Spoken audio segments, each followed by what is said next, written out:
This is Kevin Conroy, the voice of Batman. And you're listening to the DCAU Review, hosted by Cal and Liam, streaming at DCAUReview.com and on your favorite podcast app. Gotham City is out of control. An entire city screaming in fear. Supervillains walk the streets, preying on the innocent. They will learn the true nature of power. The police are powerless. A creature prowls this urban wasteland. Who's that? He moves in darkness. For some, he is a rumor, a name whispered in the corridors of the underworld, waiting for the chance to strike. Let every criminal know the acid taste of fear. You crazy! Bat! Giant bat! Gotham has forgotten what justice means. The Dark Knight is here to remind them.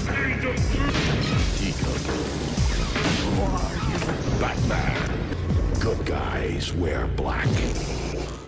Hey everybody, welcome to episode 250 of the DCAU Review. I am Liam, and with me, as he has been for every episode so far, and every episode we'll make after this, Cal, also here this week. Cal, happy 250, and what a topic we've got for this, a Herculean task ahead of us in this week's 250th episode of the DCAU Review. Absolutely. Happy 250 to you as well. Needless to say, could not have done it without you. Would not have done it without you. So it's been quite a fun journey here. We always these round numbered episodes, the 50s and the double zeros tend to be a little bit more special.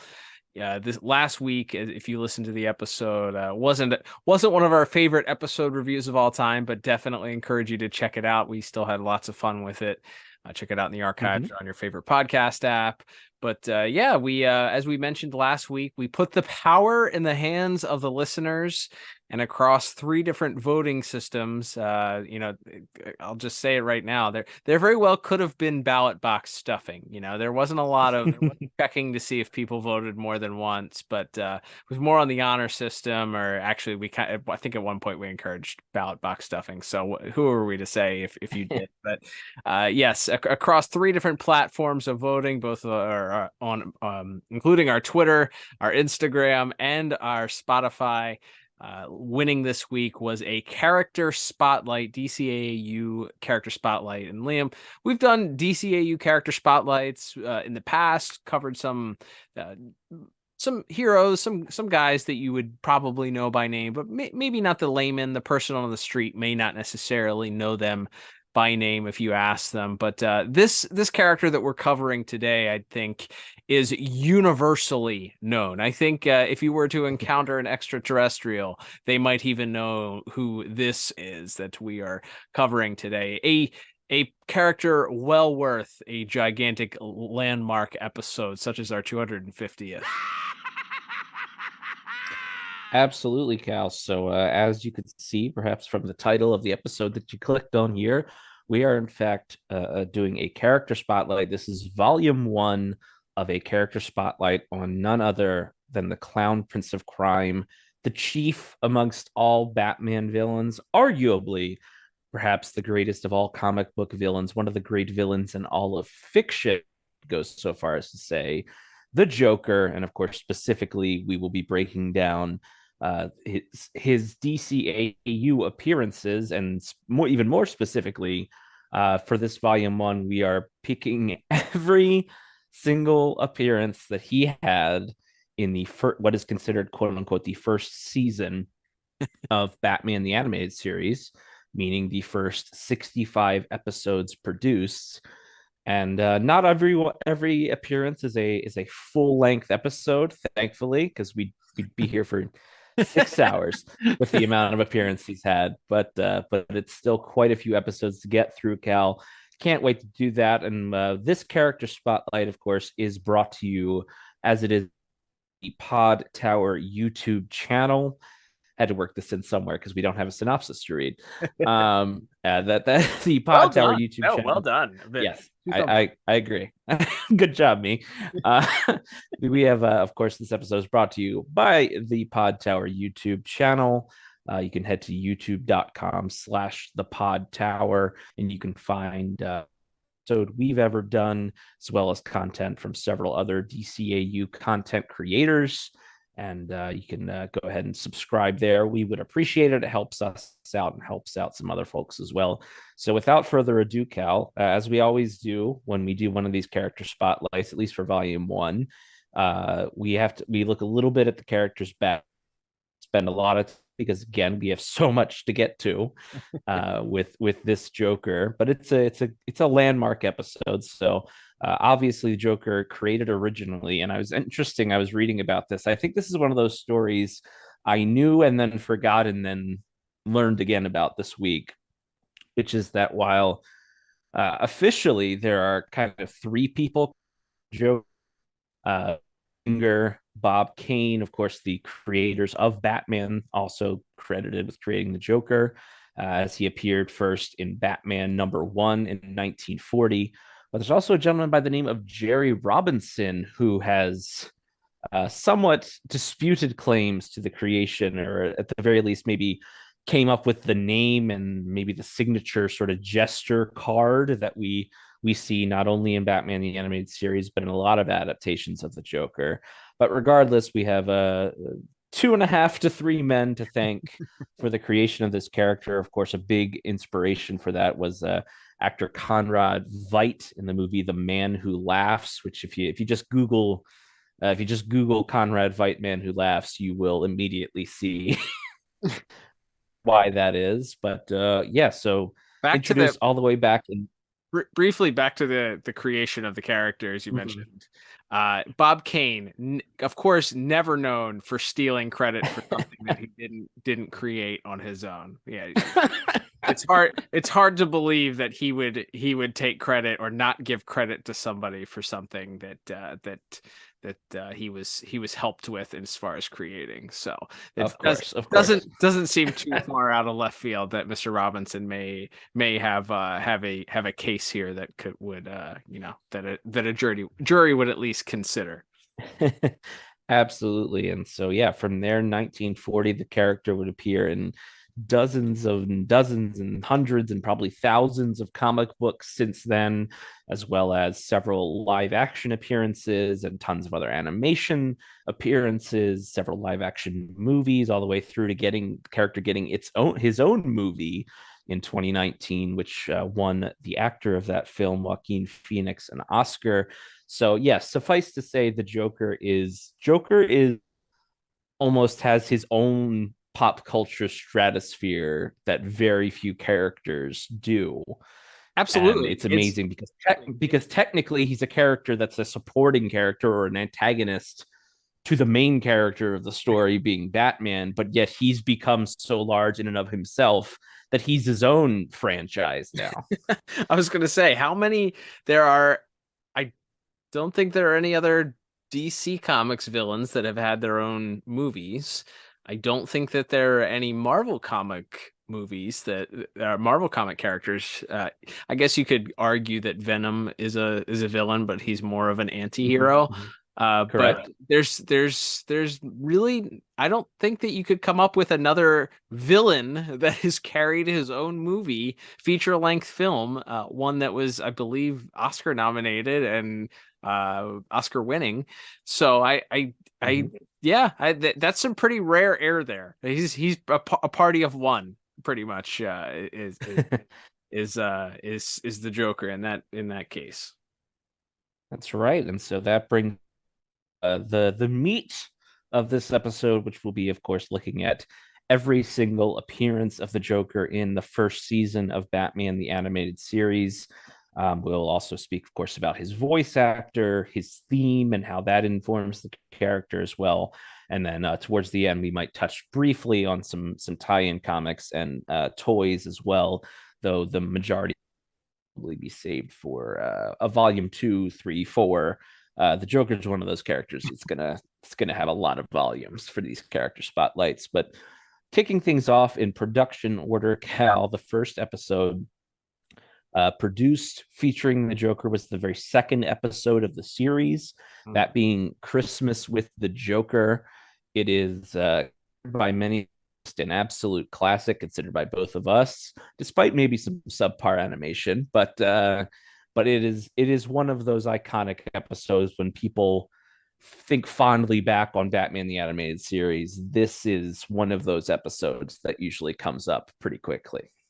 Yep. And if you want to hear our thoughts on this episode, it's way back at episode 2 of the podcast. But we also did a bonus episode where we actually did a live watch along with it, which you can play along with it if you ever are interested in hearing our real time thoughts with this. But yeah, Christmas with the Joker, while maybe when you line it up against some of the all-time great stories of Batman the Animated Series, doesn't quite hold up.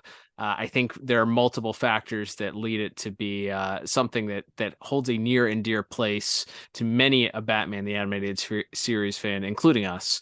It's everything tied up with the nostalgic feelings, of course, of the holiday, and the amount of times that we watched this episode around the holidays or even off season, having it on Warner Brothers home videos. So it is an episode that there are a lot of good Joker lines, I'd say, memorable lines. The animation, of course, was done by ACOM Productions, not their strongest. They weren't a great animation studio, as longtime listeners of the program would know. So they're not going to win any awards for great animation for the episode, but some great storytelling, and ultimately a good introduction to the Joker character, and one that is legendary in a lot of people's minds, just for the episode theme being around Christmas, of course. Jingle bells, Batman smelt, Robin laid an egg. The Batmobile lost the wheel, and the Joker got away.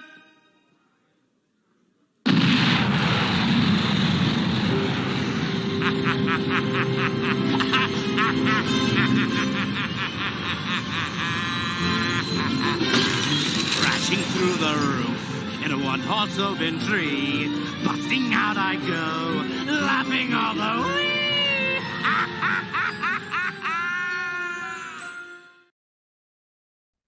Absolutely, yeah. You get some, just Joker in the red, like Bing Cosby sweater, hosting his own holiday special is just one of those tremendous quintessential Joker ideas. I think that worked for it, even if there is, as you said, sort of some silliness to it with the giant robots and rocket propelled Christmas trees and things like that maybe don't fit in some ways in the grounded world. But yeah, it's an absolute classic, and certainly getting the character off to the right foot there. And from there, we wouldn't have to wait very long, as the Joker has quite a few appearances right off the bat, and his next one is just a couple episodes later in a very famous episode, I think, to us, that being The Last Laugh, an episode which sees him pilot a garbage scow covered in fumes of laughing gas through the city of Gotham, thus creating mass hysteria and allowing him and his henchmen, including a giant robot for some reason, to rob the city blind. Even Alfred is affected, and Batman, of course, must spring into action to save the day. And hey, Batman ends up fighting the Joker and his henchmen in a junkyard to save the day. So, what's not to like in an episode like this? Absolutely. And if you want to hear our original review of that, you can check that out on episode 4 of the podcast. And then in the not too recent past, we actually just re-reviewed it with Ted Kendrick of Watchtower Database in episode 230. So we had a good time revisiting that episode with Ted. But that is an episode. I think the standout for that episode is more of the soundtrack and Captain Clown. But of course, the line of the episode, I think, and one that was repeated well throughout our childhood and will go with me to my grave, is certainly "You killed Captain Clown," and the way that Mark Hamill brilliantly delivers that line. You killed Captain Clown. You killed Captain Clown! Just for that, Batman.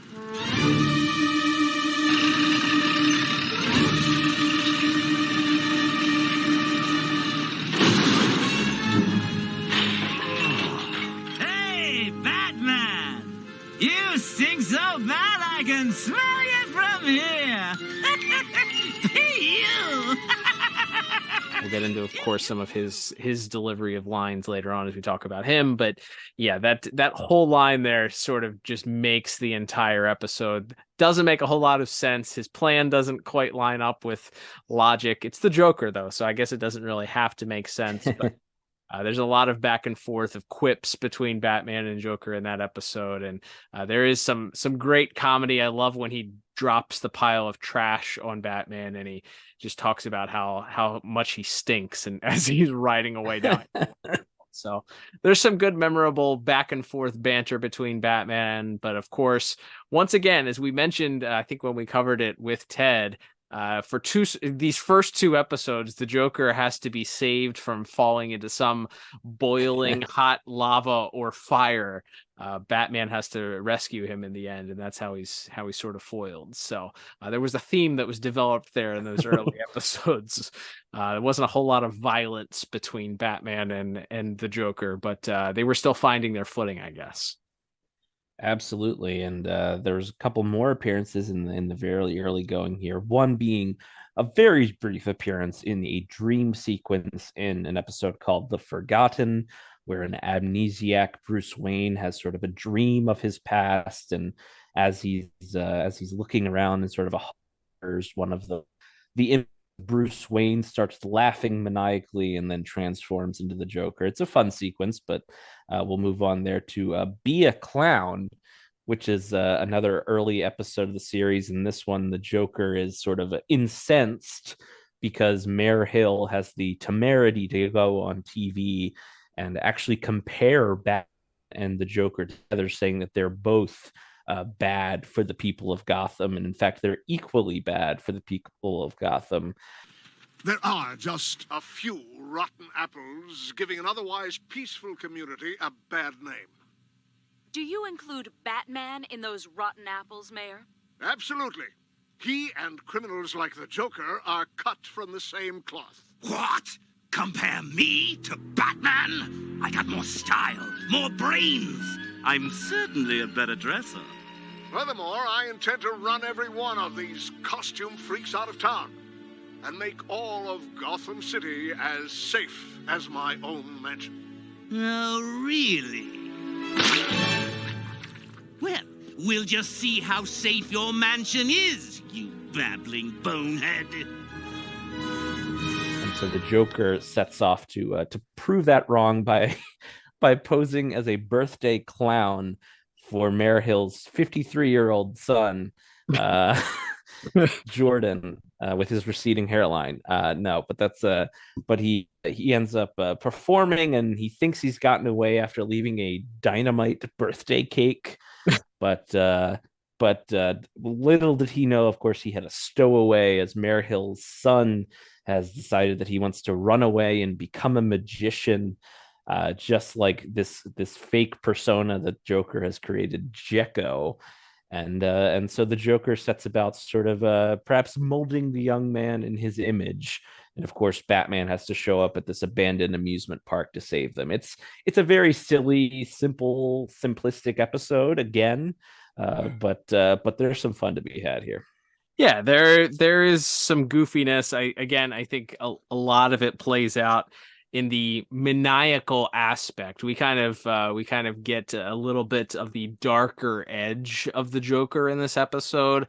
Obviously, the fact that he has these interactions, kids interacting with adult clowns, is always creepy, right? It's the premise of so many horror movies and things that are just designed to make your skin crawl. So the scene that once that Jordan is in imminent danger and doesn't realize it, already kind of gets your skin crawling in that direction. But then I love the maniacal twist that the interaction between Jordan and the Joker once Batman is captured and put into this dunk tank where he's basically about to be drowned.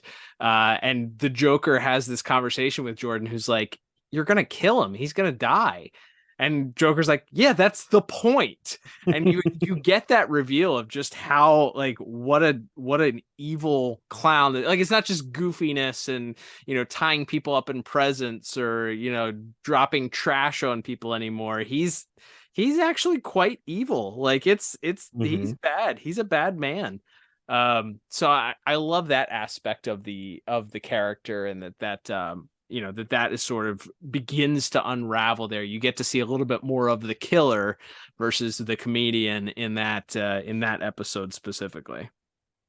Yeah, that's a good way to look at it. Definitely takes a sinister turn towards that third act there. So that's a good point, and kind of, at least in production order, the first time we're really seeing Joker. So that's a good point there. You can check out that episode. I'll mention this just because you can check out that episode if you want to hear our original review on episode 9 of the program.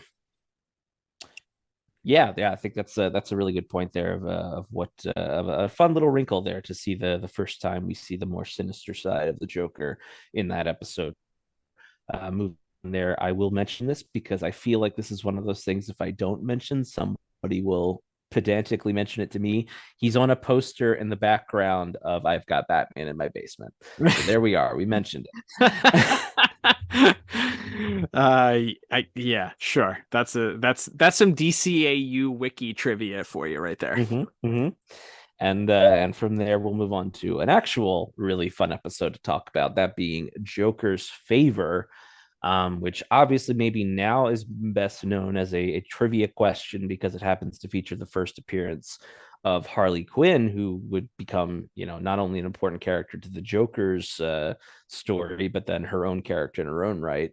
But this episode, as it stands, is such a great character study of the Joker, where he has where this regular old guy has a road rage incident and accidentally runs afoul of the Joker, and the Joker keeps him under his thumb sweating for 5 years, all just so he can bring him in to open a door for a cake to slide through a door. Well, look at the size of that cake, man. She can't open the door and push it in all at once. Think. It does lead, as we have talked about several times on the show, to one of the great line deliveries from Mark Hamill when he shouts, "Look at the size of that cake, man," to Mr. Conway. But of course, then there's the second reveal, which is once he pulls the handle to open the door, he's been super glued to the handle because the Joker isn't going to let him go, and he isn't letting bygones be bygones as he claimed he would. And in fact, he's going to kill him, all because this guy yelled at him during a rage incident 5 years prior. So it's just like a great Joker character study, I think, of just how cruel and manipulative and petty this man can be. You took the word right out of my mouth. It's like the Joker is that petty. Truly, he will hold a grudge for 5 years over somebody that fake cussed him out, and chase him down through witness protection. All of that happens. Changing names, all of that happens, and he still tracks him down in order to pay off this grudge, or attempt to pay off this grudge. Of course, Batman is able to save the day prior to the Joker getting his sweet revenge. But it is a fun episode. Everything about that episode is great. The animation is solid. The music, the soundtrack for literally your dumpy, overweight, balding character is a piece of art. And then the comedy, and again, you get a lot of comedy in this episode because you get the Joker just being goofy and having goofy one-liners, and as we said, that maybe the funniest line in DCAU history. But then you get the payoff is, no, he's actually a sinister killer. Like, this is who he is. Like, he is going to kill you and enjoy it, because you shook your fist at him out the window one time after he cut you off. So yeah, it's a great way. I love the idea. It's a character study, as you said. It's a great way of a showcase of his comedy, his pettiness, and his sinister nature all rolled into one episode with this this no-name character, Charlie. Absolutely, yeah. It's such tremendous job, again, as you said, of capturing all facets of this character and how that character can be all of those things within one episode is pretty fantastic there, and that's certainly on display in Joker's favor. His next appearance is a very minor one in a somewhat maligned episode, at least on this show, that being Fear of Victory.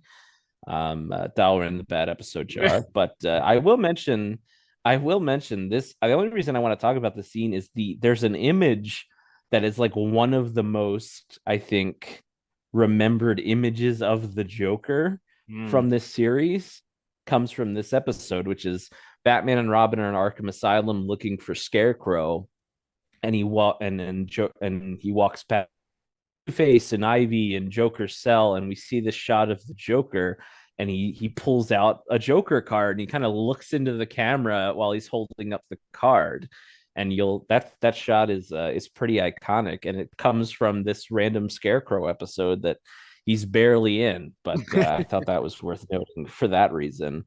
If you want to hear us tear that episode apart, that's episode 38 of the podcast. Joker's Favor is episode 36 in the archives.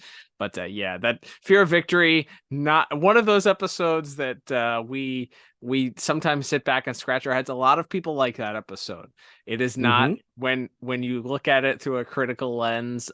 We struggled to find a reason to like the episode, but some people like chocolate, some people like vanilla, some people like garbage, I guess. I don't know. I kid, of course.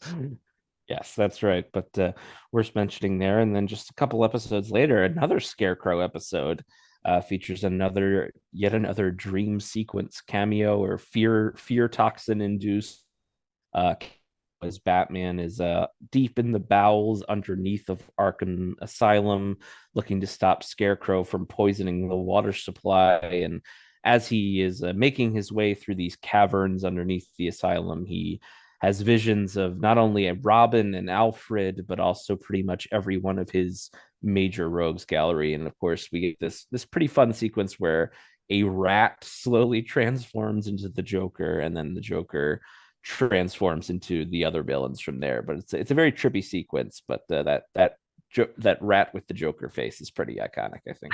Yeah, it's a very odd scene for sure, but it is certainly a memorable one for all of those unique visuals and fun that the animation team had of sort of morphing those things into the rogues gallery. Absolutely. And up next in our list here would be, what an all-time classic, based on a couple of classic comic books kind of rolled into one story and written by none other than the legendary Paul Dini. And funny and oh so delish, they're joyful and jolly Joker-fish. Say, Mom, wondering what to feed the family tonight? What'll I feed the family tonight? Arr, try me famous Joker fish. There's Smiling Smelt, Giggling Grouper, and Happy Haddock. This could cause a stampede to pork. Yummy, yum, yum. Eat it. Mr. J, I have this little problem with fish. Yummy, yum, yum. Yes, friends, that's Joker fish. Tasty, tempting, and of course, Naturally low in cholesterol. coming to your local store just as soon as that nasty old Mr. G. Carl Francis decides to give me my legal cut of the profits. We have the laughing fish, which is just, again, another brilliant character study where the Joker decides to poison all of the fish in Gotham, like you do, with his Joker toxin. Figures out a way to give every fish in Gotham this hideous yellow grin. And then what do you do once you've done that? To hold ransom, do you poison the fish? No, you head over to the copyright office and demand they give you a nickel for every fish sold in Gotham City. Oh man, what a tremendous episode. By the way, episode 81 of the podcast.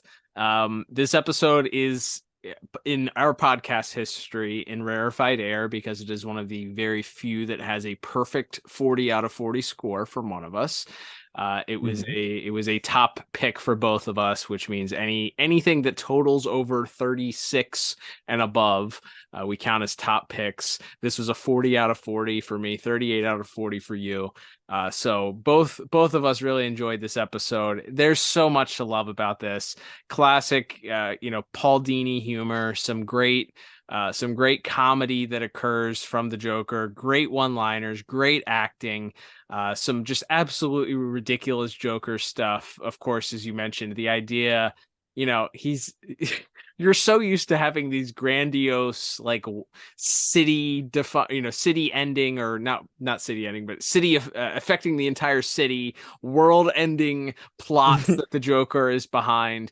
And in this one, he just wants money. Like he just wants to make money off of his personal appearance, which is just so funny. It's just so funny.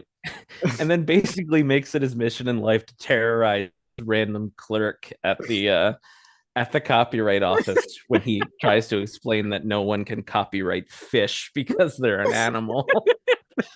And no one gets to copyright animals. So good. And so he goes on television to terrorize him and threaten him. He poisons a cat to attack.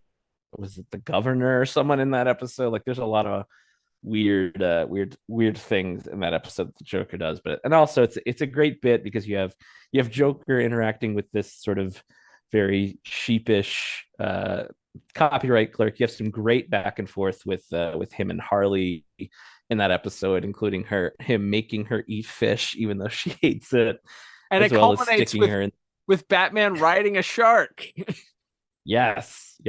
Bullock is he gets some great interactions with Bullock too. It's just a great episode. The bit where Bullock and Batman are in the water and Gordon and Joker throws the hunk of raw meat into it.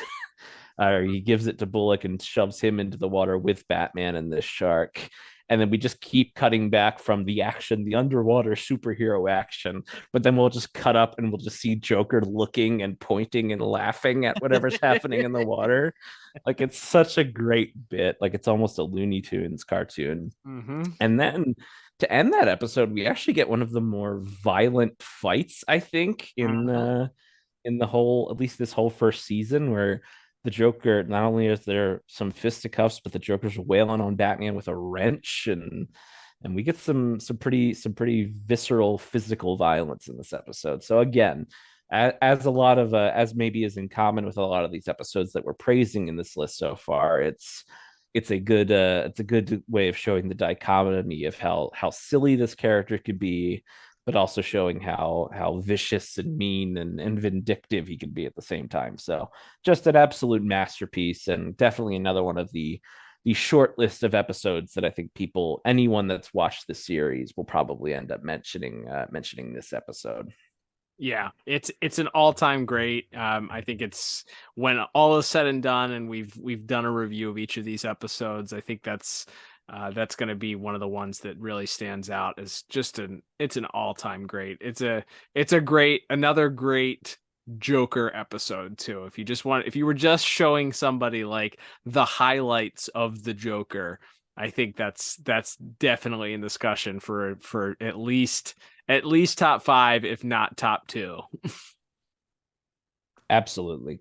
Just a stone cold classic there. And moving right along from there, we had an episode not too long later in the series featuring not only the Joker, but him, Two-Face, and Penguin arriving to bid on the secret identity of Batman.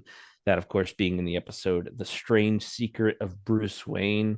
We don't get a lot of the Joker in this episode, but just the general idea of it is a fun one, with this evil psychiatrist discovering Batman's secret, and the way that Batman's kind of working to outsmart him while also having to deal with sort of three of his greatest rogues at the same time. It's a fun one.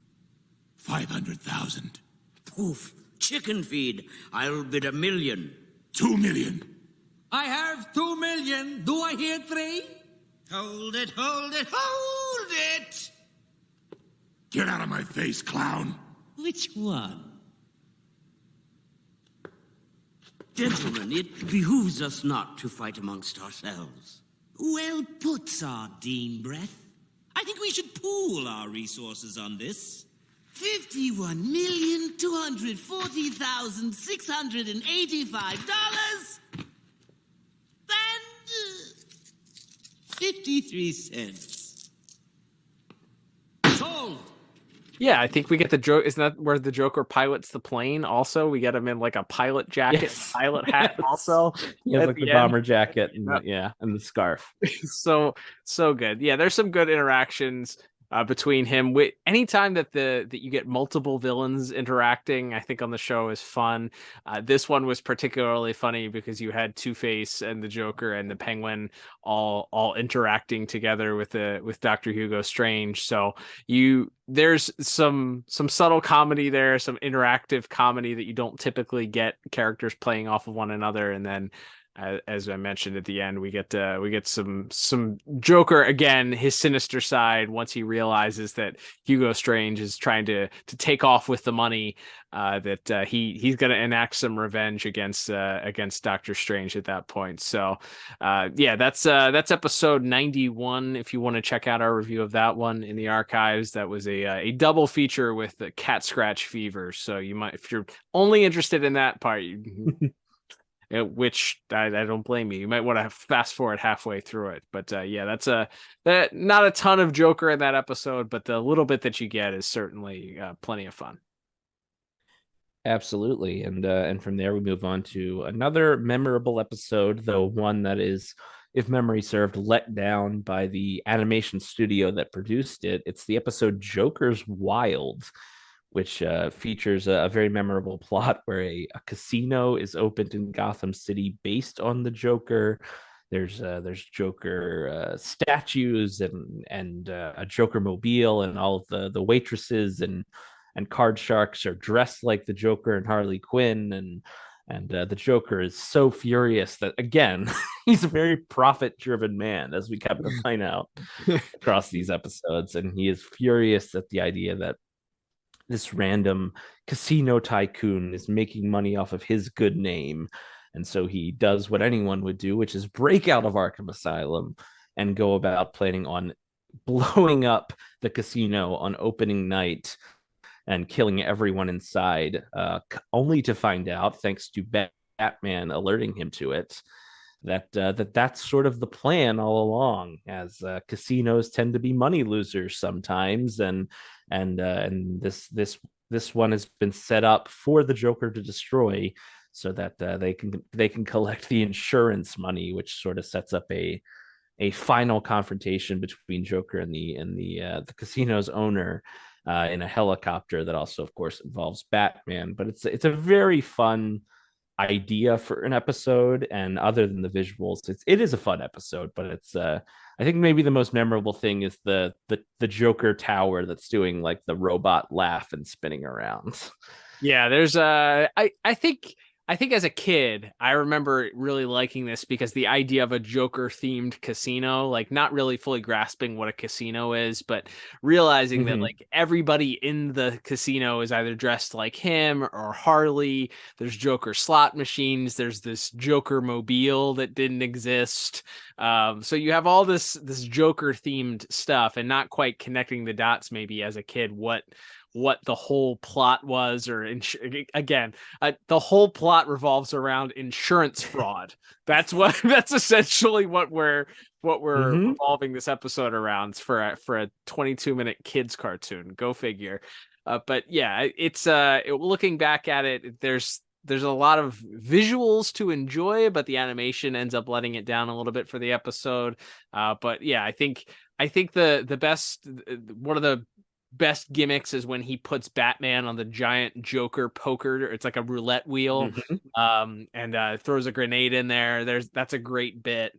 And then I think once the interaction between Joker and the casino's owner, once he realizes that he's been had and this is all a scam and a scheme to get him to blow it up, is a fun interaction, because you're watching this smarmy, guy that's doesn't care about the people that are likely going to lose their lives in this explosion get his comeuppance, but it's not from Batman, it's from the Joker. So you're kind of conflicted. It's like, this guy deserves it, but also the Joker's going to kill this guy. We know that's not the way. So get me out of here now. Yes, sir.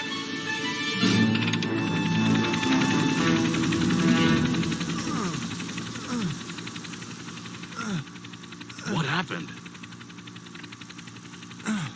Some clown jumped me and grabbed my copter. Mr. Kaiser's up there.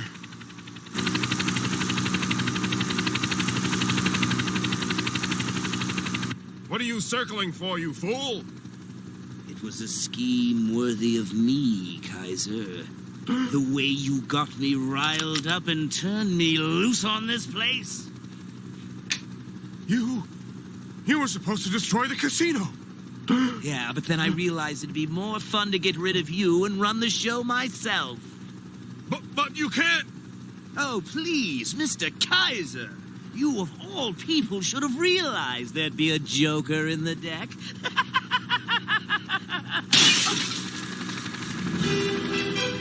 Why can't he ever stay dead? The fact that Batman swoops in, everybody gets their comeuppance and everybody gets taken care of is, in the end, of course, is the good part of it. But yeah, it's a good showcase for the Joker, and there's actually some good Joker and Poison Ivy interactions in that episode. Yes. So that take place in Arkham, that kind of set up his relationship with Ivy for the rest of the series. Of course, is them being sort of rivals for not only for Harley's affections, but just generally not liking each other. Yeah, we set up a really fun dynamic there, and you mentioned it. It's always fun to see Gotham's rogues interact, and that was on display in probably no more perfect episode to speak about than maybe the most iconic episode of this series. That being, of course, Almost Got Him, where we have Joker, Poison Ivy, Two-Face, Batman disguised as Killer Croc, and the Penguin all sitting around a poker table sharing stories of how they almost killed Batman.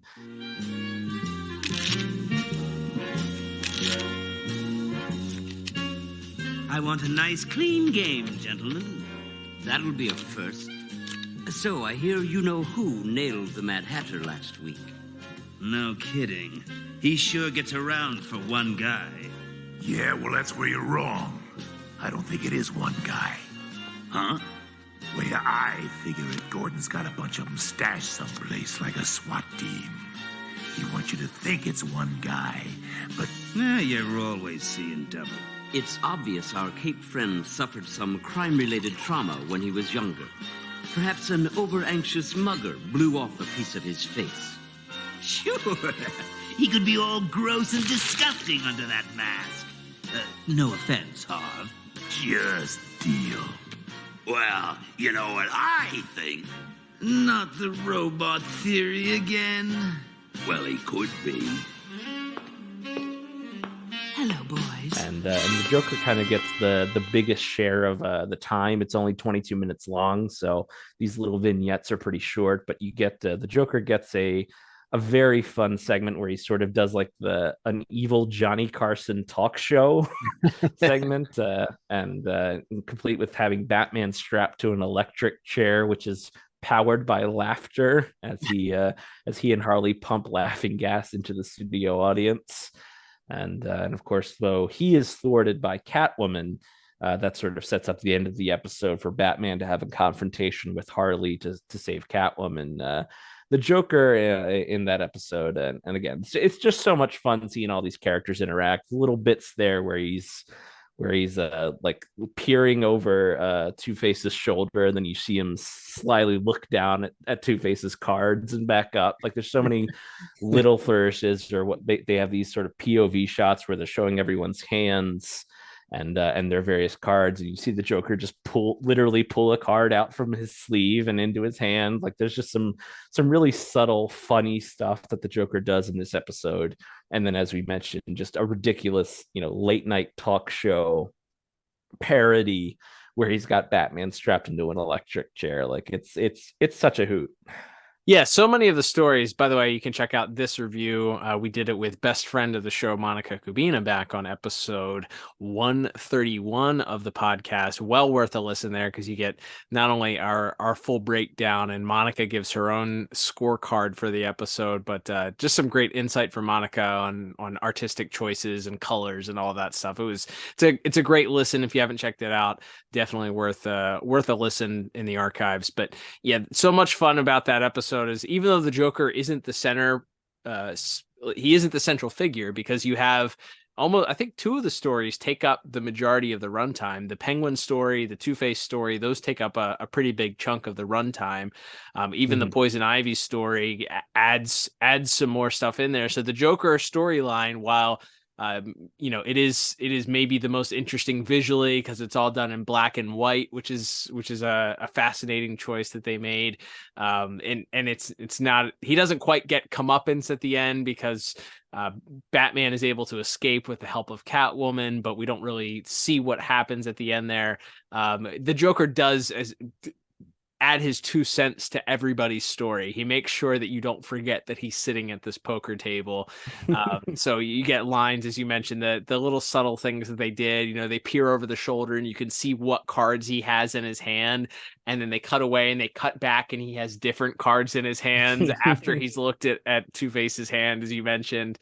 Is just little subtle artistic things that they chose to do to just to make you laugh, and he's got some great one-liners. Even once the police reveal themselves to be in the room there with him, he gives the line, is it something I said?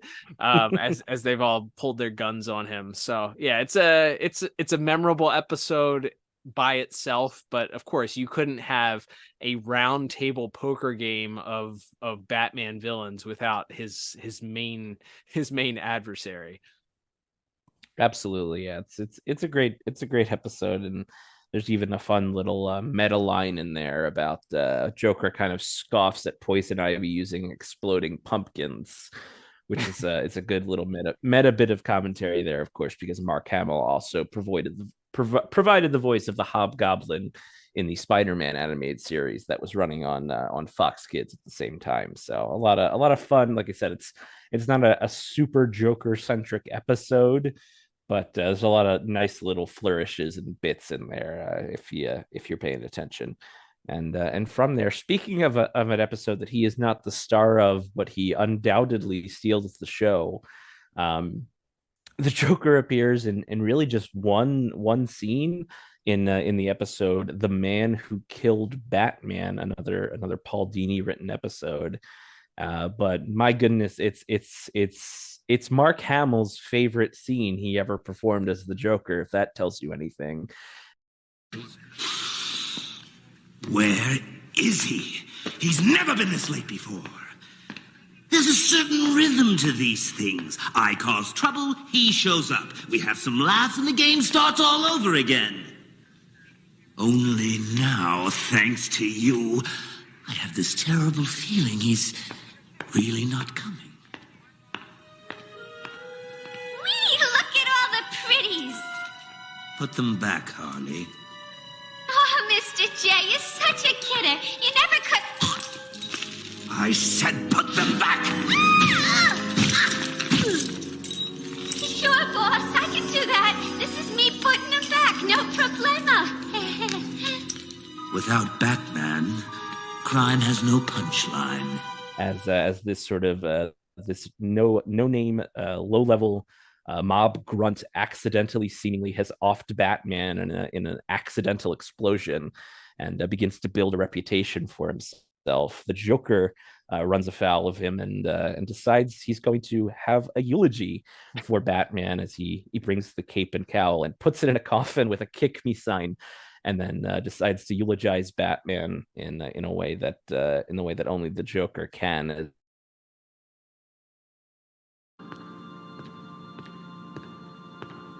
Dear friends, today is the day the clown cried.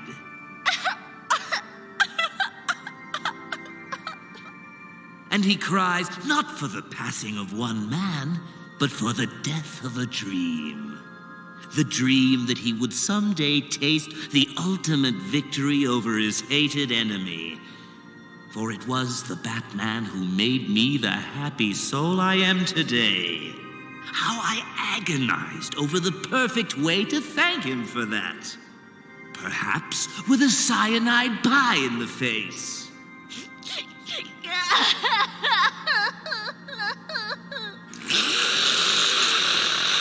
Or an exploding whoopee cushion playfully planted in the Batmobile.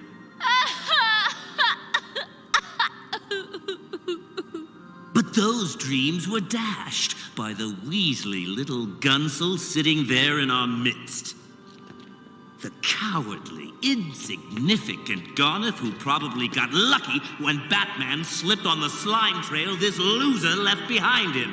This mound of diseased hyena filth who's not fit to lick the dirt from my spats! But I digress. The time for sorrow has passed. It's time to look ahead to a future filled with smiles. And I'll be smiling again, just as soon as we take that man there and slap him in that box there and roll it into that vat of acid there. No, I never meant to do it. Help! As we get maybe the gosh, it's so hard to pick a single line that's the best, but I don't know there's ever been a better Joker line written, at least in animation, than "Without Batman, crime has no punchline." Yeah, it's I mean, as you said, Mark Hamill picked that as his favorite line of all time. So who are we to argue with the man who voiced the Joker himself? I mean, seems sacrilegious almost that we dare question his choice of lines there. It is a really good one. It's that episode, which you can hear our review on episode 152 of our podcast. It's in our top pick section. It's a fun episode for a lot of reasons. It's another one of those goofy off the wall things that you don't necessarily see coming as maybe as a top pick, but it's just universally loved. There's some humor to it. The silliness of it, the way that the story is told, the fact that the Joker does take a back seat, isn't the main focus of it, adds to sort of the credibility of this goofball, no-name, low-level thug being the one to finally kill Batman, the one to off the person that all of these big bads were trying to do for years. So and the I think what makes the Joker's appearance even better is not just the fact that he has this fake funeral for Batman and eulogizes him and has to pretend like he's sad, in a way is sad that Batman is no longer there to be his foil, but the fact that he's going to exact revenge on Sid the Squid for being the man that killed Batman, because he doesn't actually want Batman dead. Like, without Batman dead, there's no one else to foil his plans. He needs Batman. So he's going to take out that grudge against that he's now holding against Sid the Squid on him by trying to kill him and throw him in the coffin that is headed towards this vial or big tub of acid. So yeah, it's a fun episode, and I think punctuated by the fact that we have taps being played on a kazoo by Harley Quinn, as we talked about a couple of times before, and then once the casket finally hits the acid, we get the classic line, "Well, that was fun. Who's for Chinese?" Yeah, it's an amazing episode, and like I said, just a total scene stealer. Even though it's not his episode, it ends up being one of the more iconic in the series. And speaking of iconic episodes of the series, his next appearance would be in one we talked about not too long ago, Harley and Ivy, which is of course more famous for being the first pairing of Harley Quinn and Poison Ivy. And they're sort of establishing that Thelma and Louise style crime spree that they go on together, but playing sort of a supporting role in that episode of sort of this hapless. He's like walking around in his underwear, wondering why the hyenas haven't been fed once Harley's gone, and then of course he's so upset when he sees how much she's thriving without him, and can't bring himself to admit that he needs her, so he sort of tricks her into thinking again that she needs him. It's toxic relationships 101 here, but it's a fun kind of see the Joker not be the master manipulator here, and in fact kind of be out of his depth and outclassed a little bit by Harley and Ivy in this episode, and him being kind of the divorced dad in this episode. Yeah, there is some good showcase of that dynamic. We get a little bit more of the aforementioned Joker and Ivy rivalry continuing here. I think it's also the first episode where we really truly start to explore the unhealthy toxic dynamic between the Joker and Harley. Keep in mind, Mad Love, while it had been a celebrated comic book at this point, a Batman Adventures annual one-off type of issue, wasn't necessarily canon, hadn't been really brought into the actual show yet. So this episode really begins to kind of peel back those layers and show you he's an abusive partner for Harley. Harley doesn't quite get it, see it. Ivy starts to kind of open her eyes to this and have her recognize and realize what an abusive person he is, and him, instead of being as a perfect reflection of an unhealthy relationship, of a toxic relationship, instead of him being, all right, well, she's moved on, he of course needs her, so he has to bring her back in so that he can lord this control over her, so that he can continue to manipulate her. So we get some great showcase or a initial showcase here of that dynamic. So we peel back the layer of the Joker. He's not just this homicidal maniac. He's not just this comedian. He also has this toxicity and this toxic relationship that we start to establish between him and Harley that is going to play out through the end of the initial run of the animated series, and then into the new Batman Adventures, when we finally do bring that Mad Love story into the actual show. Absolutely, yeah, that's a great point too, to say this is really the first on-screen representation. Harley's just kind of been the sidekick or the henchwoman to this point, so to actually sort of establish the dynamic and begin to understand what it is that this relationship is, and how he manipulates her and kind of controls her, and how capable Harley could be on her own or with someone else. It's a great bit there. And as you mentioned, this predates the televised version of Mad Love. So this is a pretty big moment for a lot of different ways for this character, and of course for Harley as well.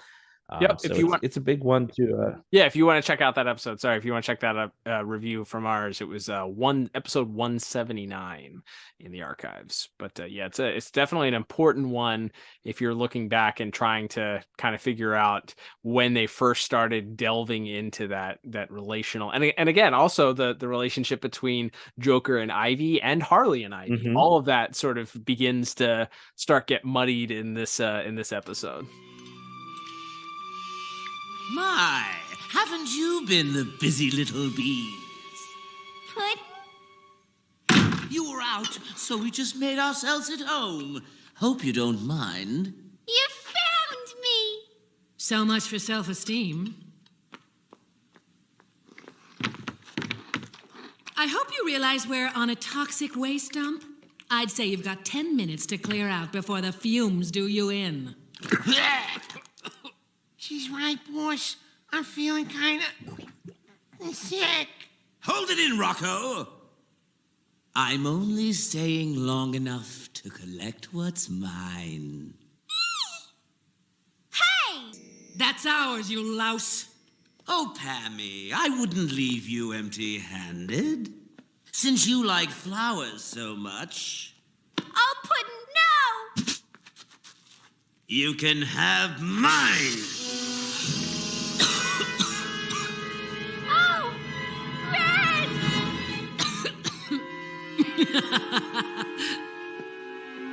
It doesn't work on me. Absolutely, and that's really Joker's last big appearance for the first season. We do have a couple of more minor cameos, if you will. First being in the end of the Maxie Zeus episode, Fire from Olympus, as Maxie is being led into Arkham Asylum at the end of the episode. He sort of is remarking how he's convinced himself that all of the criminals of Gotham are various gods and goddesses of Greek mythology, and we see the Joker face pressed against the glass as he rolls by. So there's a fun little cameo there. And then in the very last episode of these first 65, that being The Worry Men, which is, of course, a Mad Hatter themed episode. But we get this section where Batman is sort of attacked by robots and puppets that look like various members of his rogues gallery, and none perhaps more striking than the combination of a Harley Quinn marionette wielding a knife and a giant Joker in the box with a giant sledgehammer coming down on Batman as well. So fun sequences there, even if they are minor. But yeah, as we wrap up the episodes portion of this, it's suffice to say, I mean, these are, how many of these episodes that we just talked about did we say, oh, well, that's one of the most iconic, that's one of the most iconic, that's one of the ones people talk about when they talk about why they loved this series and why they talk about why they love the DCAU. Suffice to say, unsurprisingly, like we said at the start of the show, that's why we picked him as the character for our 250th episode. But gosh, it's almost staggering what again, and how do you use a character that many times as we've just gone over and not have it be boring and not having it be old hat and not have it be roll your eyes, oh gosh, it's another Joker episode.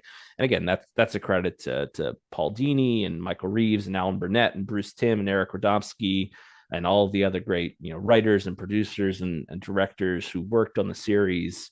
But yeah, it's amazing how many times a character like this, even an iconic villain like the Joker, because if you look around, and we'll get to their character spotlight someday, but if you look around at Penguin or Riddler or even Catwoman, their number of appearances is not nearly as high. There's really no other character, no other villain in the DCAU who appears as many times as the Joker has. So the fact that they're able to come at it with so many fresh ideas, it's really just a testament to the people that were working on the show at the time.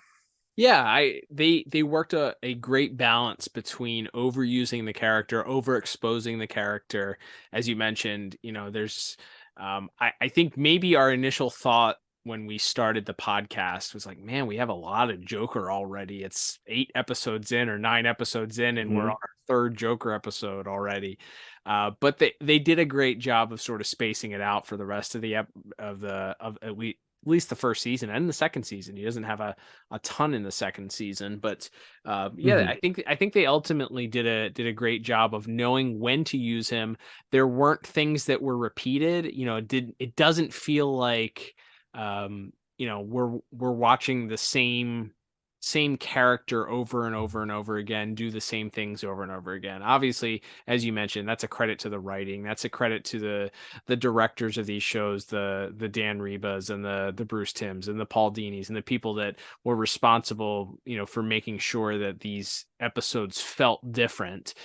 But if you think about it, every one of those episodes that we talked about as a great episode has a different, I feel like it's a different dynamic of that Joker personality. So you may have one episode that does focus on that comedy aspect, that goofiness, that silliness, you have with a slight edge. And then you have another episode that features more on the darker side of the character, but still has those comedy elements sprinkled in. So they did a great job of making sure that every episode wasn't silly. Every episode didn't have the same tone. And because of that, it makes those appearances feel unique each time he pops up. So yeah, no big surprise that we're saying that, these are good. These episodes are good. But I think if you examine them closer and look at why are they good, why do they feel unique, why were they able to feel fresh and not overused and not boring or a rehash, it's a credit certainly to the approach that each writer, each director had with each story, and saying, okay, well, we focused on this dynamic the last time, we're going to use them in this area this time, or we're going to use them as a cameo, or we're going to use them in a bit part as a supporting character, and because of that, he's sort of like the Swiss Army knife of that first season. He's used it in a bunch of different ways, has a bunch of different functions. We didn't even talk about, because I guess it's technically not, it's closer in the second season. And when we do later volumes or what have you, we'll probably touch it on in depth then, but how he's used in the Mask of the Phantasm movie, where he's a supporting character in that too. He's featured in it. A lot of people think about that movie, oh yeah, the Joker's in that movie, but if he's not the main focus in it. So the fact that the writers knew when to use him, how to use him effectively, is a testament to the people that were responsible for this show. So kudos to them. Kudos to some great writers who deserve every kudo that they get from us on a regular basis. Absolutely. And those kudos are not just reserved for the writers and producers and directors, but we were remiss not to talk about, of course, first, the music of the Joker, the iconic Joker theme, which is heard from his very earliest appearances, written by and composed by Shirley Walker herself. And then, like the Batman theme, being that he is kind of the other side of the coin to Batman in the series, you can play it in a variety of ways. It's played very silly and happy and almost on xylophones, almost like a Looney Tunes soundtrack sometimes, and then other times you get it brought in this more, these deeper strings, and it's played more ominously, and all the way through to where you hear it, like as mentioned in the talk show segment of Almost Got Him, it's played like this big band, like Paul Schaefer band, soundtrack to the talk show, like the versatility of the Joker theme. And of course, the greatness of Miss Shirley Walker and Michael McChristian, the leader at Manus, and some of the other great composers who worked on this original series. Just unbelievable, and it's one of those iconic pieces of music from the show. Yeah, it's another thing that I think that makes the character the character. It makes the character stand out. I don't. It's hard to go back and it's hard to imagine what would this show be like without the music. We've talked about it every single Batman the Animated Series episode that we've reviewed. The series would not be the series without the music. These characters, though, when it comes to specific character themes, it adds something to who the characters are. Because I grew up watching these shows, and because you grew up watching these shows, those characters are synonymous with a an audio file, a sound. There's a specific sound. As much as the voice is associated with them, the soundtrack is equally associated with them. Batman the character, you and I can associate that Batman the animated series character with that Bat theme, with that Batman Shirley Walker Batman theme.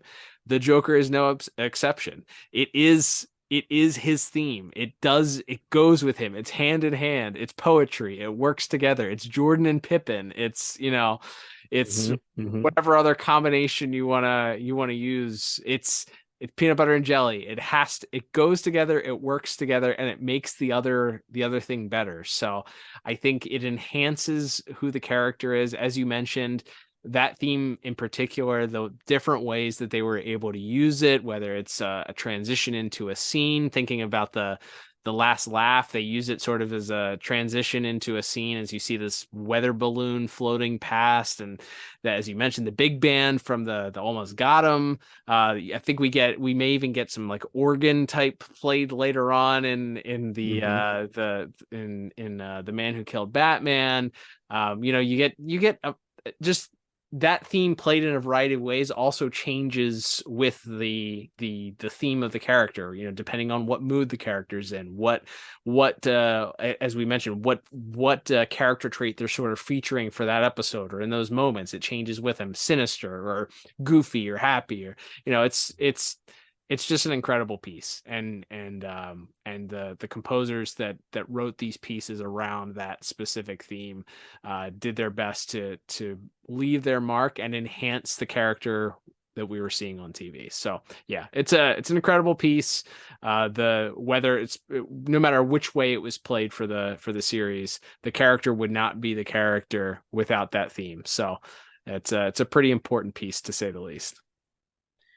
Absolutely, yeah. It's just we'd be remiss not to at least mention as we do every week. It's one of the reasons that music gets its own category on our show every week is because of how much it can add to an episode and to a character in this case.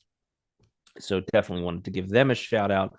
And then, as promised earlier on, we will, of course, have to talk about the voice actor behind the role of the DCAU's Joker. Of course, doesn't just voice him in this series, goes on to voice him in Superman and Justice League, Batman Beyond, and quite a few other non-main DCAU video games and other cartoons and animated films and things as well. It's Mark Hamill, a little known actor from California. No, it's well, I guess it would be remiss, as we've spoken about several times before, but since we're talking about this first season, this Joker Spotlight, Mark Hamill was not the original voice of the Joker. The original voice of the Joker was none other than of Rocky Horror Picture Show fame, Tim Curry, who had completed a few episodes, and there's actually audio that exists that we've played before on the show of some of his takes on some of those very early produced Joker episodes. You want to drop a line right here? You want to drop a little bit of it in right now? Why don't we do that? Hey, Batman, you stink so bad, I can smell you from here. Pew. Pew, pew, pew. Justice is served hot, Batman. You're gonna melt just like a grilled cheese sandwich. Just for that, Batman. You wouldn't let me fry, would you? And as you heard it, it's hard to hear someone else deliver lines that you've heard Mark Hamill's Joker deliver and think that it would be as good, or could it have been as good if he had done the full series. Obviously a very talented actor in his own right. I think depending on who you ask, it was either he was ill or had to step down. I believe I want to say it's in the Blu-ray documentary that they did, sort of the long form documentary they did. Maybe it might be Gene McCurdy, the Fox producer, who's kind of, really one of the godmothers of Batman the Animated Series, mentions that maybe there was also an issue where one of the heads of Fox Television didn't care for Mr. Curry. They had some kind of personal interaction that didn't go well, and so maybe she was told to look for another, or they were told to look for a new Joker. Regardless of whatever the truth is always sometimes the truth in those Hollywood stories can be somewhere in the middle. But we landed on Mark Hamill, who famously, and we put some clips up from this little featurette from one of the DVDs on our socials this week. But he thought he would be lucky if he could play some minor character. He talked about wanting to be like Hugo Strange or Clayface or even Ra's al Ghul. He thought, oh, wouldn't that be neat if I got to guest star? And in fact, he plays another character. He plays Mr. Hamill plays Ferris Boyle in the iconic Mr. Freeze episode Heart of Ice. And yet when they were in need of a Joker recast, they remembered that Mark had some interesting ideas and called him back, and the rest, as they say, is history. And he talks about trying to remember what he had done in the audition as he's driving to the studio and laughing maniacally to himself. And he talks about the anatomy of Joker's laugh, which of course the laugh is as funny as some of these great line deliveries of that Mr. Hamill gives. The laugh, as he points out, it's not one thing. It's not a repeated sound effect. His laugh is different, and it reflects his move. Like we've just been talking about, the Joker can be sinister, it can be ominous, it can be threatening, or it can be full of joy. It could be completely maniacal and out of control, or it can just be the happiest thing you've ever heard. And depending on the mood of the Joker in the episode, Mark Hamill, it's like a broken record talking about how good Mark Hamill is playing the Joker, but I thought listening to him discuss sort of the anatomy of the laugh and how he arrived at that for the show is it really just shows that again this was not a bunch of actors coming in to do a silly kids cartoon. These are actors, especially in Mark Hamill's case, was famous for perhaps getting into it more than any other actor, even amongst his very talented cast and crewmates here.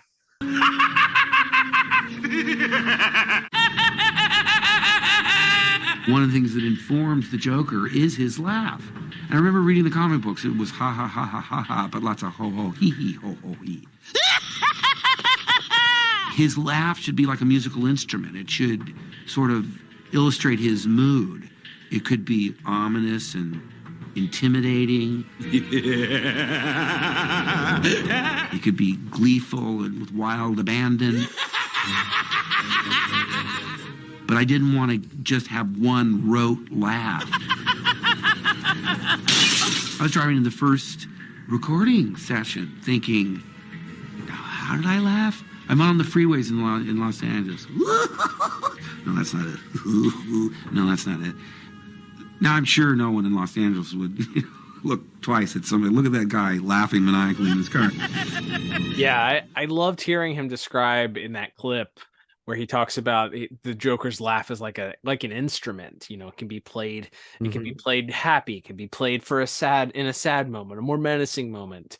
So comparing a laugh to an instrument, I mean, what a mind to be able to sort of think about that as a concept for a laugh. Who thinks that except somebody that is an artist, somebody that can think in that medium. But yeah, the fact that he tells those stories of not being confident or needing to have his original recording tapes played back to remember what he did to even land the part is pretty funny. But I love the stories that they told. I think Andrea Romano tells in one of those DVD or Blu-ray extras about how Mark was the only actor that stood up in his recording booth and really got into it. Everybody else was sitting down and kind of reading their lines, but he felt in order to get the most out of it and enjoyed the fact that you weren't, because it's a voice acting bit, you can do things that that you can't do when you're physically acting. The faces you can make, the hand gestures, all of this stuff that you can do that you can't really do when you're recording, you're doing a live action performance. I loved that. I love the story of him talking about his previous role to this being a stage role and being, didn't really have the freedom to change things up very much, except the laugh of his character. So then when he got into this role, having a little bit more freedom and being able to change up the voice and the various aspects of the character's laugh is, we could talk for days on the iconic voice actor that is Mark Hamill. I mean, he's played it in so many other mediums and cartoons and video games, and to this day, most recently he was doing tweets, reading tweets of our former president as the Joker. That was a huge hit. It was so funny. He is synonymous with that voice. And I heard an interview with him at one of those comic panels recently, which is so awesome to hear, is he name dropped a lot of the other voice actors that have come after him, the Kevin Michael Richardsons, some not Tim Curry, some of the other ones that have come after him, Troy Baker, that have voiced the Joker, and it was very complimentary of them too. He went out of his way to compliment them and say, yes, there have been a lot of great Joker voices, not just me. But I think realistically speaking, for our generation, for a lot of generations, there's going to be one Joker voice forever. And it's because of the performance, and so many of the most iconic performances are the ones that we mentioned here. And without that voice, without being able to sort of come across as the comedian, as the killer, Paul Dini said that there was no one better at being able to communicate both of those aspects of the Joker than Mark Hamill. It's in the voice, it's in the performance. So yeah, I shudder to think what this series would have done without stumbling upon Mark Hamill. The guy that played Luke Skywalker, ladies and gentlemen, is the same guy that voices the Joker. So go figure. Yeah, absolutely. I think he's even talked about that. I think he said one of the reasons his audition went as well as it did, he was so free and had so much fun with it, was because in the back of his mind, he's like, well, there's no way they're going to give it to me, because they couldn't deal with the backlash of Luke Skywalker playing this horrible villainous role. So, and as we said, the rest, as we say, is history. And that will bring us towards the end here, Cal. Very briefly, since we've been talking for quite a while, as we always like to do, we will mention briefly a few of the Joker's tie-in comic appearances in the DCAU related media. In this case, we'll be talking just briefly about a couple issues of Batman Adventures, the first volume of that, and actually the first 3 issues of that series are kind of this overarching plot of the Joker plotting with some of the other villains like Penguin and Catwoman in order to ultimately spring this trap on the villain. Another episode where another story where the Joker has a television broadcast and is trying to kind of blackmail Batman into submission there. So some fun to be had there. Kelly Puckett writing several of these issues along with the great Ty Templeton on art. And then maybe the only other one I want to mention, and again, in a volume 2, we maybe would maybe get to spend more time on some tie-in comics, but I will just mention Batman Adventures number 16, which was again written by Mr. Puckett and with pencils by the late great Mike Parabeck. It's a really very meta issue where there's like an artist of a Batman comic, and the Joker gets mad at him because he keeps drawing issues where the Joker loses. And so he kidnaps him and forces him to write new comics where the Joker wins. It's a very, again, it's one of those ones where you're like, yeah, Mr. Puckett, and of course the great art from Mr. Parabeck, and had the great Rick Burchett on inks with them. Just they understood the tone of the series and how to translate that into comic form with the Joker kidnapping a comic artist and forcing him to rewrite issues so that the Joker won and defeated Batman. I thought was that's a great, again, just a great little wrinkle of a Joker story. Yeah, that's pretty strong. That's what I'll have to revisit. That one completely has slipped my mind. So worth a revisit alone based on the lineup of artists and storytellers there. I definitely would check that out again. But then the story itself certainly sounds like a great setup for a great Joker story. Absolutely, and from there, wrapping things up, we will talk briefly about some of the toys and action figures that spawn. There's so many statues and toys and things representing the Joker from the animated series. Perhaps thankfully for us, from the original toy lines, most of those fall under banners of either the Adventures of Batman and Robin or the Mask of the Phantasm, because those things got their own toy line. So from the original Kenner Batman the Animated Series line, we just really have the one Joker, the Joker with laughing gas spray gun. Mm-hmm. But I mean, right off the bat, they pretty much nailed it right off the bat there, and that's one I think if you're collecting, that's got to be on your short list for one of the more iconic figures from the series. Yep, it's on my wall. It's down here in my bat cave. I have it up on my wall. Everything about it, the card art. We've talked before about those Batman the Animated Series figures. Just look great, mint on card, and that Joker itself. While the accessories are a little bit goofy, those figures are hard to beat, and the look is spot on. The figure looks like he looks like in the show.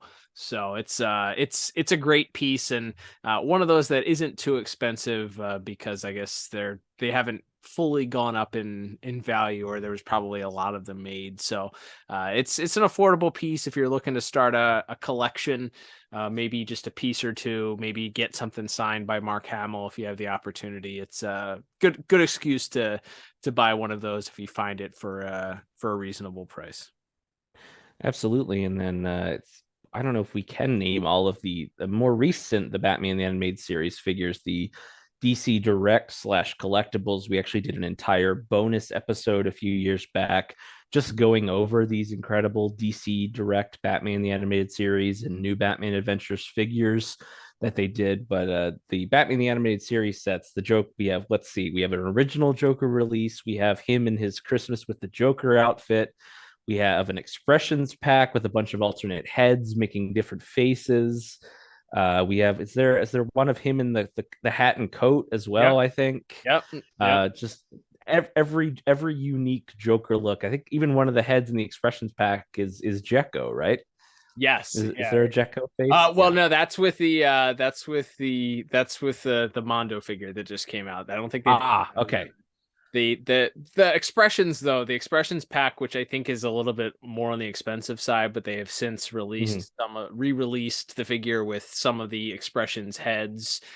Just those are great pieces. The expressions pack actually comes with the hands that you can make the Joker robots from Christmas with the Joker. So if you want to make the Joker robots with the gun hands, you can make one of those with the expressions pack. But that one's going to set you back a couple of bills if you're looking for that one nowadays.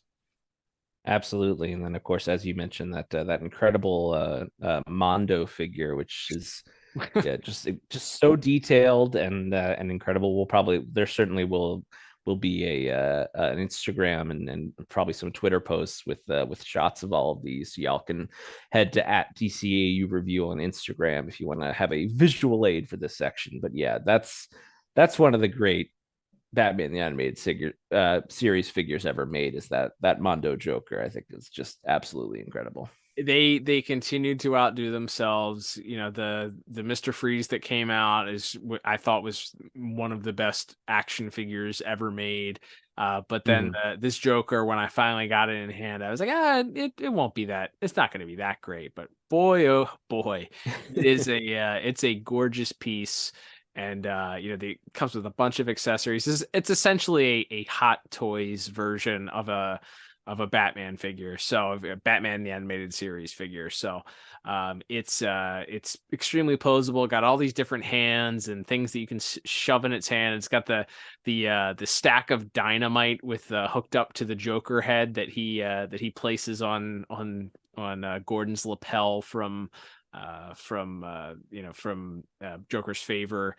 So just the minute details of different things that he comes with are just fantastic. It's a gorgeous piece. It's not anywhere near being what I would call affordable or inexpensive. So if you want to say, if you're looking to get one single Joker figure, or maybe if you're looking to start a collection of figures and you just want to put something in the middle of your room as like a showcase, and you're a Batman Animated Series fan, those Mondo figures are just incredible to look at. So highly recommend them if you can get your hands on them, if you can afford them. They're well worth the investment.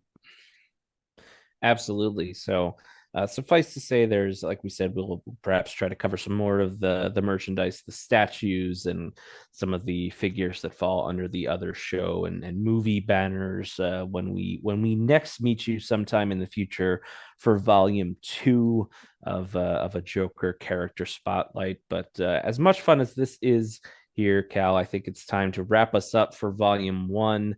Thank you, everybody, for listening, whether you have done so on Apple Podcasts, Google Podcasts, Spotify, or as mentioned on the Pod Tower YouTube channel, or any other podcast app. We really appreciate it. As we said, these 250 round number episodes kind of get us a little nostalgic and thinking about when we started the show and didn't really know if anybody would care or listen. And the fact that anybody takes the time to not only to listen, but to share their own thoughts and share their own scores and their own favorite moments from each episode that we cover. We don't take that for granted, and we very much appreciate that. And one thing we would ask, if you do enjoy the show, is that if you could leave us a review and give us 5 stars on your podcast app of choice. That does really help the show out, and it's a free way to do it. Another free way to help us out would be to, as mentioned, subscribe to the Pod Tower YouTube channel, and also follow us on our social medias, as mentioned, at DCAU Review on both Twitter and Instagram. We're always chatting with folks on there and setting up what we'll be reviewing next, and just kind of having general discussions about various DCAU and DC animation, and I even talk just some regular comic stuff if you're on Twitter. So always appreciate interacting with folks there. And that will begin to wrap us up there. If you wanted to support us more directly, more financially, there are a couple of ways you can do that. We, of course, have our donate button on our main site at anchor.fm/DCAU Review. That's sort of where our main feed of the podcast is housed, and there's a little donate button there. Or if you'd like to get something back for your coin, you can also head to DCAUreview.com, and you can go to our store there and pick yourself up a hat or a mug or something like that. However you choose to support the podcast, or even if you're just listening for the first time, we very much appreciate that. And Cal, as we look forward now to 251, we are in a new month, and that means it's time for something else to be on the review docket. That is right, Liam. We have we're in a new month. We took a little detour here from our normal schedule way of doing things to celebrate our 250th, but we are back in the saddle again next week. We have a Justice League/Justice League Unlimited themed month. It's been a while since we've covered Justice League or Justice League Unlimited. Part of that is because of a finite amount of material, as we've talked about with so many of these shows. But we have some exciting stuff happening this month that we're going to piggyback on and get some people talking about. But next week we're going to kick things off with a Justice League episode. Hard to believe we've not covered this episode yet. Can't believe it.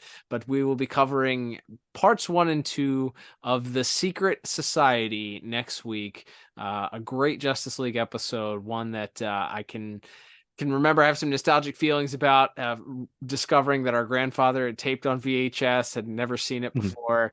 It's a fun episode, a team up of villains, a secret society, if you will, a league of our own, perhaps, if you're a Snyder fan. That wasn't the Snyder. Wait, was that the Snyder version, or was that the Joss Whedon version? I forget. I feel like he says it in both, but who could remember? Who could possibly? The movie was 5 hours long. Right. But yes, we are in the best version of the Justice League universe coming up next week. Don't kill us, Snyder fans. With our coverage of that episode. Can't wait to cover that with you. Absolutely, Cal. Cannot wait to cover Secret Society parts 1 and 2 next week. But until then, I'm Liam. And I am Cal. And we'll talk to you next time on another episode of the DCAU Review. Adios.